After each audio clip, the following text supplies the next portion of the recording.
The Swiss Cottage on the banks of the River Suir outside Cahir is said to be one of the most remarkable examples of its style of architecture in Britain or Ireland. Not alone a joy to the eye, but part of our architectural heritage. A thatched two-storey cottage, obviously much more sophisticated than the traditional image of the peasant cottage conjured up by the mention of thatch.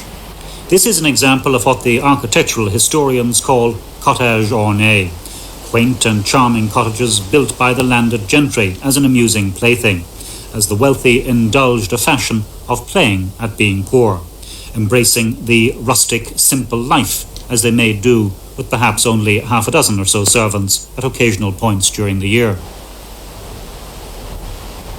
This example was built by the Earl of Glengall in 1817. It's said to have been his secluded love nest, which he could enter by a discreetly placed tunnel. Later, it was a private home, and through the efforts of the local community council, it was taken into ownership by the Office of Public Works and declared a national monument. And now work has begun to restore the building to its former glory. Paddy Walsh of Cahir Community Council. Swiss Cottage is really part of Cahir, and we are very conscious of its beauty because we have photographs which show it in its pristine condition. And it was massive roses and flowers, and it was really something else. This was supposed to have been a love nest, really. Well, the old Earl, I think, had his, he had his likes and dislikes. we don't know too much about him, but it's supposed to be his love nest, yes. Yeah. So what will it do for the town when it is restored? Oh, it'll be a tremendous attraction, for tourists especially.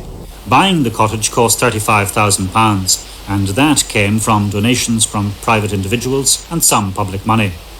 Restoring it will take another £110,000, all of which is to be put up by a remarkable American lady, Mrs. Sally Auld. She is vastly wealthy and expends a good deal of that wealth on restoring noteworthy buildings worldwide. The cost of restoration here would have shot up to £180,000 or so if it were not for the support of an Anco work team who have kept down labour costs. Ultimately, the work of restoration will include such detail as restoring the hand-painted French wallpaper. So how should we see the value and the potential of the Swiss Cottage? Minister for State at the Department of the Environment, Avril Doyle. It is one of the best examples in the British Isles of this type of building, and it is with a great delight then that this joint undertaking under the aegis of the Office of Public Works is being done to restore this delightful little building here on the banks of the Suir River. At the end of the day, what will you have achieved for the people locally and nationally indeed? Well, locally this will be a tremendous tourist attraction. It is situated between the Rock of Cashel and Cahir Castle. The Rock has over 100,000 visitors annually and Cahir about 50,000. So obviously the tourist attraction goes without saying, having this added to the tremendous potential of the area.